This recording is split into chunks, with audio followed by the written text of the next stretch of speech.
Mediocrity has robbed many of the zeal to lead a great life.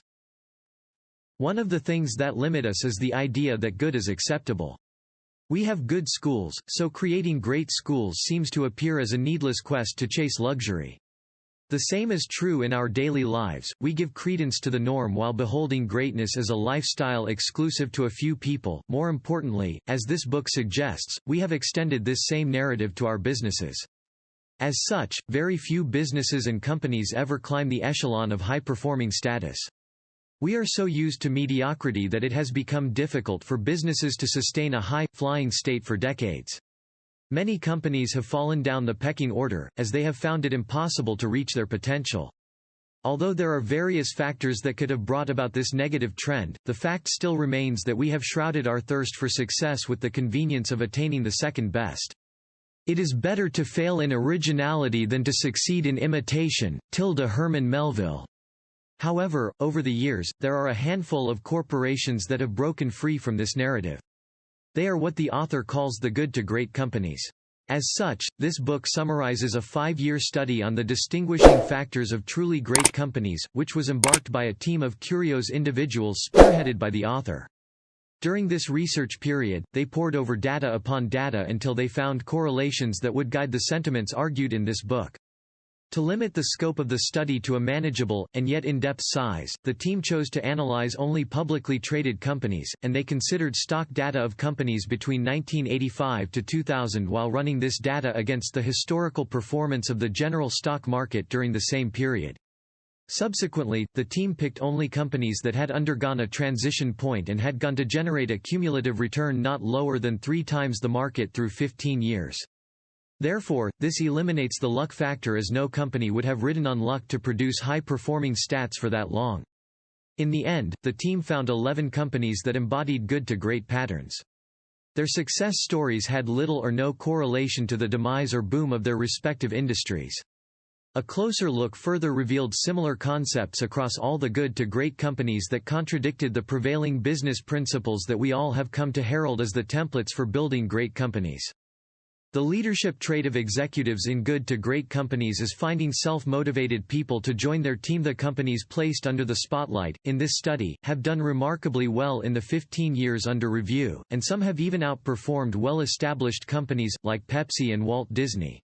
In fact, many of them had risen from the brink of obscurity to the summit of their industry. Surprisingly enough, the individuals that had championed this unprecedented growth, that had steered the ship towards greatness, that had led with determination in the face of endless challenges, had not featured on tabloids as much as the so-called celebrity CEOs. In essence, these level 5 leaders, as the author tagged them, were not fame-hugging individuals. They would never personalize the successes of their companies. Instead, they would always acknowledge that they were lucky to have the best teams and the best environment.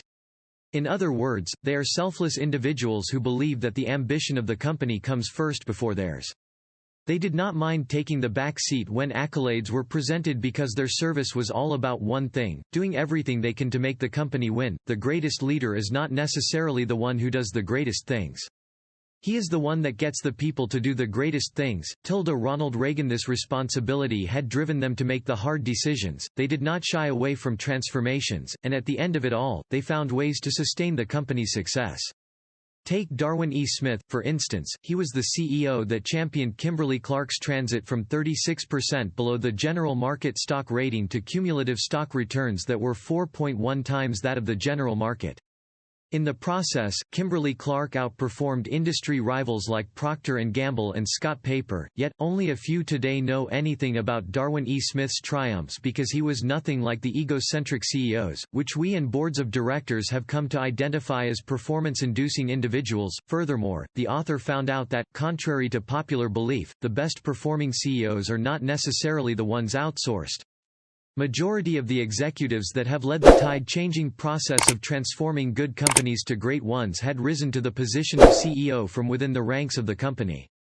In addition, they had set up capable successors that would sustain the success they had kick-started. Their penchant for success meant that they put the right people in the right position. As such, the first thing in their to-do list, as soon as they got the reins of power, was to get the best people on board and cut out the slackers. Rather, the CEOs of mediocre companies were more pressed to define strategies and technological flips that would drive growth. Consequently, they discovered that having the best plan and not the right people to execute them was the bane of their approach. In contrast, the level 5 leaders had found that rather than invest time in motivating people, their time was better spent finding self-motivated people to join their team. The good to great companies are those that had the courage to confront a brutal fact in an attempt to highlight the importance of relying on the cold hard truth. The author cited the fate of two companies, A&P and Kroger, which were direct rivals, with A&P leading the charge in the 1950s. However, in the 1960s, A&P began to lose its grip on the market, and in contrast, Kroger had successfully transitioned from being a mediocre company to a great one. What separated these retail firms was the ability of one to face the harsh reality that customers wanted to shop in stores that exude class and taste. On the one hand, Kroger went on to overhaul almost 100% of its existing stores to fit the growing demands on the retail business. On the other hand, A&P ignored the brutal facts before it and stuck to the business model that had served it in the past. The end result favored Kroger that had not shied away from the truth. Remember that things are not always as they appear to be. Curiosity creates possibilities and opportunities. Roy T. Bennett. Judging from this example, it is clear that companies that choose to see facts and act on it have always ended up at the top of their industry. More so, the leaders of these companies have relied, over the years, on cultures that allowed people to be heard, which, in turn, pushes the truth to the open. To set up this culture, a leader must lead by asking questions and not delivering answers. You should not use your questions to undermine the credibility of your team. Instead, these questions should come from a deep urge to understand, before providing your insight. Secondly, the study showed that good to great companies had relied on debate sessions where arguments and counterarguments would eventually stir the team towards the most viable decisions. Thirdly, great companies do not hide their failures. Rather, they dissect it, learn from it, and move on. Nonetheless, this process does not include finger-pointing or name-dropping. Lastly, good to great companies have learned from the information they are able to gather. They understand the need for immediate actions when they see red flags.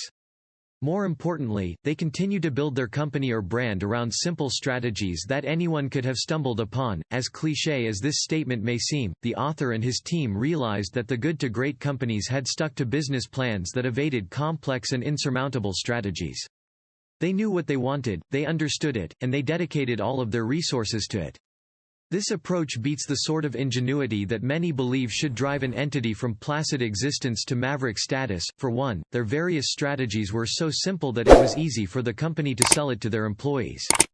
Likewise, this company thrived because they discovered their true calling. Instead of wallowing in the good enough state or fixating on businesses that they had shown a level of competence in tackling, these companies decided to dedicate their time to only the things which they would dominate. As such, it was no more an option to become just a good company because they had chosen a business structure that had the potential to avail greatness. Self-discipline and not tyrannical discipline drive business growth. There is a relationship between success and discipline. In many of the points the author had raised so far, it is clear that discipline was an integral part of the factors that had contributed to the growth of good to great companies. Recall that these companies had decided to hire self-motivated individuals, the ones that would do all they can to make things work.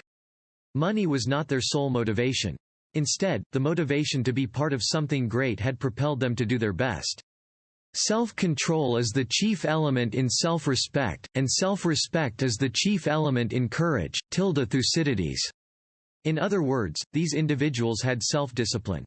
As such, their companies did not need to set up bureaucratic policies to manage their output. Good to great companies invested their time in finding simple business strategies, and they developed policies that would make every decision align with these strategies. Therefore, it was more of business discipline that won them the race, rather than hierarchical propaganda that could stifle growth.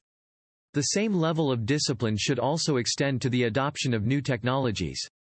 It is not a good enough reason to join the bandwagon of incorporating a new innovation just for the fun of it, or just because you fear that you will be left out. You should consider a technology only if it aligns with the simplistic approach that has brought you thus far. True to this assertion, the author found no correlation between technology and the demise or growth of a company. However, this does not downplay the role of technology in business growth. On the contrary, companies that relied solely on technology are the ones that found it difficult to sustain their successes. Here, the author explained that technology is more of an accelerator than a creator of momentum. As such, technology would never take the place of great management principles. You must endure the build-up before you experience the breakthrough. Just as technology would not take the place of good leadership, acquisition and mergers have little say on the transformation from good to great. Rather, many of the acquisition and mergers recorded in the business world are desperate attempts to skip the work and jump right into reaping the reward. Unfortunately, this overly utilized approach has done little to establish the sort of success that the parties involved had promised. Note that two mediocre entities can never come together to form a great company. In contrast, good to great companies that had partaken in one form of acquisition or the other did so only when they had discovered a business strategy that would inform them on the sort of company to acquire. Before deciding to test the acquisition brouhaha, however, they must have established an identity. They would have created enough momentum that would make it almost impossible for the deal to falter.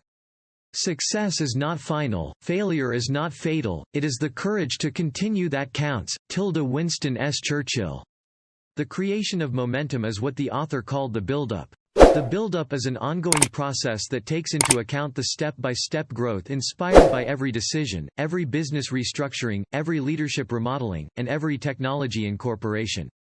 In the end, it is this build-up that eventually results in the breakthrough, which is exactly the point during a transition that attracts media hype. Sustaining this momentum is crucial, as many companies that had shown signs of greatness often failed to make a mark. Why is this the case? It turned out that many companies are tempted to look for quick fixes, rather than wait for their effort and ideas to hatch into deliverables. More so, the build-up period does not have a particular time cycle. For some of the companies highlighted in this book, the build-up to the transition point was 3 years, while one company had to endure as long as 10 years of steady growth before it could crack the ceiling. Conclusion. There are lots of misconceptions surrounding the capacity of a handful of companies or individuals to dominate their industries. Some believe that they are privy to more information, or that technology gave them an unfair advantage. However, the brutal truth is that these entities have learned to focus on simple business values.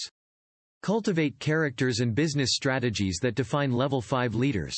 Invest more in people, find structure in chaos, and subject all your efforts into areas of business that you can dominate.